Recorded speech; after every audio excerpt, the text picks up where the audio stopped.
Le 31 mai, c'est la date butoir. La liste finale pour la Coupe du Monde sera dévoilée. Et juste avant ça, l'équipe d'Algérie avait 2 ultimes matchs amicaux pour se montrer. 2 matchs seulement, avec 2 résultats complètement différents et bien sûr, une pression monstre sur les épaules de chaque joueur.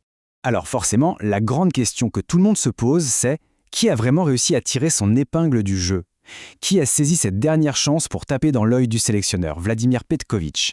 Et surtout, quels sont les doutes qui doivent encore le travailler? Allez, on décortique tout ça. Ok, voilà le programme. On va commencer par l'audition finale et surtout ce fameux match contre l'Uruguay, le vrai test. Ensuite, on va se pencher sur les étoiles montantes, ceux qui ont marqué des points, et aussi sur les joueurs sous pression, ceux pour qui c'est un peu plus compliqué. On parlera du gros casse-tête tactique du coach, et enfin, on essaiera de voir ce qu'on peut en tirer pour l'avenir de la sélection. On va commencer par le test décisif face à l'Uruguay. Et là, c'est un peu paradoxal, mais on va voir pourquoi un match nul a été en fait bien plus important qu'une grosse victoire. D'un côté, on a ce carton. 7-0 contre le Guatemala. Forcément, c'est super pour la confiance, ça montre que l'attaque peut faire très mal. Mais le vrai test, le match référence, c'était l'autre, le 0-0 contre l'Uruguay. Une équipe solide, 18e mondiale. Là, c'était une toute autre histoire. Une vraie bataille, très intense. Et c'est dans ce genre de match, dans la difficulté, qu'on voit vraiment de quel bois les joueurs sont faits. D'ailleurs, c'est le sélectionneur lui-même, Vladimir Petković, qui l'a dit. Il a parlé d'un très beau match, de très haut niveau, avec beaucoup de courses, de qualité technique et une énorme intensité mentale. Bref, pour lui, c'était le match de référence. L'occasion parfaite de voir comment le groupe réagit sous une pression maximale, face à un adversaire qui ne lâche rien. C'est là que les personnalités se sont révélées. Et justement, parlons-en des joueurs qui se sont révélés. Parce que dans ce genre de match coup près, il y a toujours ceux qui saisissent leur chance. Ceux qui ont non seulement répondu présent, mais qui ont carrément brillé et qui ont peut-être bien rebattu toutes les cartes juste avant l'annonce de la liste. Et le premier nom qui ressort, c'est sans conteste celui d'Achraf Abada. Franchement, ce défenseur a été l'une des, si ce n'est la plus grande satisfaction de ce rassemblement. Solide, polyvalent, il a vraiment impressionné. Mais ce qui est vraiment incroyable avec Abada, c'est son histoire personnelle. Son parcours, c'est un truc de fou. Il a été formé à Schleff, il signe dans un gros club, l'ES Sétif, et là, pendant la pré-saison, il se fait virer. La raison? Un retard de 5 minutes. Oui, 5 minutes. Il a lui-même dit que ça l'avait énormément touché. Et franchement, on peut le comprendre. Mais au lieu de baisser les bras, qu'est-ce qu'il fait? Il retourne à Schleff, son club formateur, il se remet au boulot et il revient encore plus fort. Tellement fort qu'il finit par signer à l'USM Alger et, la consécration, il est appelé en équipe nationale. Et cette montée en puissance, elle se chiffre, littéralement. Sa valeur marchande est passée de 750 000 € à plus d'1 million d'euros. En très peu de temps. Voilà ce qu'on appelle une performance qui peut changer le cours d'une carrière. Dans le même esprit, un autre revenant a marqué les esprits. C'est l'attaquant Nadir Benbouali. Et là aussi, son histoire est une sacrée leçon de courage. Celle d'un joueur qui a dû se battre contre une blessure qui aurait pu tout arrêter. Imaginez, il part en Belgique, ça devait être le tremplin pour sa carrière, et là, c'est le drame. Rupture des ligaments croisés, la pire blessure pour un footballeur. S'ensuit une longue, très longue période de rééducation. Franchement, beaucoup auraient lâché l'affaire. Mais pas lui, il s'est approché, il a cravaché, et il a fini par se relancer en Hongrie. Et la récompense de tout ce travail, eh bien, c'est cette convocation. Et pour couronner le tout, il marque pour sa toute première sélection. C'est juste magnifique comme histoire. Bon, on a parlé des belles histoires des joueurs qui ont marqué des points. Mais forcément, il y a aussi l'autre côté de la médaille.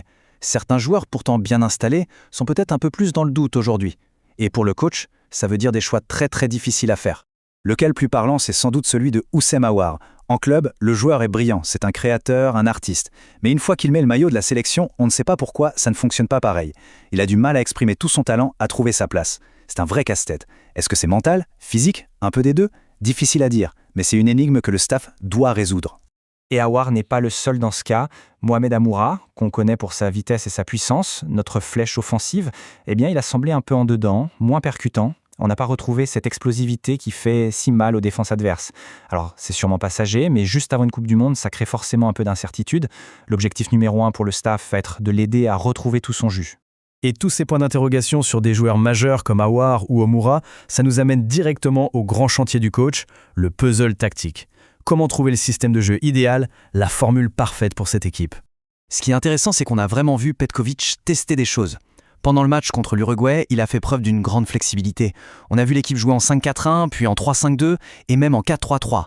Ça montre bien qu'il n'a pas encore de certitude et qu'il est en pleine recherche de la meilleure organisation, celle qui permettra à l'équipe d'être la plus performante possible.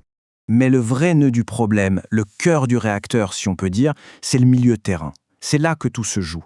Le grand défi pour Petkovic, c'est de trouver la bonne combinaison de joueurs, celle qui va assurer la transition parfaite entre la défense et l'attaque. Et c'est justement là qu'un joueur comme Aouar, s'il est à 100%, devrait être la pièce maîtresse. Donc, sa forme conditionne énormément les choix tactiques du sélectionneur.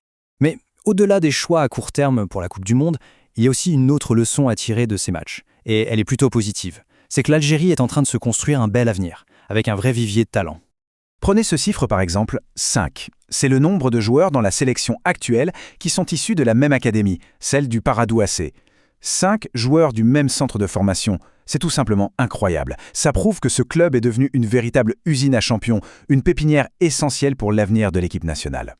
Et la relève pousse fort derrière. Pendant ce temps, la nouvelle génération, les U23, a aussi fait le boulot en remportant ces 2 matchs amicaux. Donc la bonne nouvelle, c'est que l'avenir s'annonce plutôt bien, le talent est là. Donc, pour résumer, quelle est l'équation finale pour Petkovic avant de rendre sa copie? D'un côté, il y a des certitudes, la défense est solide, on a vu de nouveaux talents éclore, et l'état d'esprit du groupe est bon. Mais de l'autre côté, il reste de grosses interrogations. Quel est le meilleur milieu de terrain? Est-ce que les attaquants clés vont retrouver leur meilleur niveau à temps? Et enfin, quel sera le système de jeu pour la Coupe du Monde? Pas mal de questions en suspens.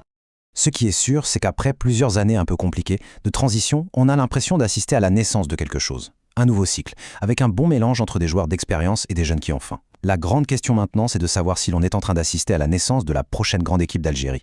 La réponse, on l'aura sur le terrain.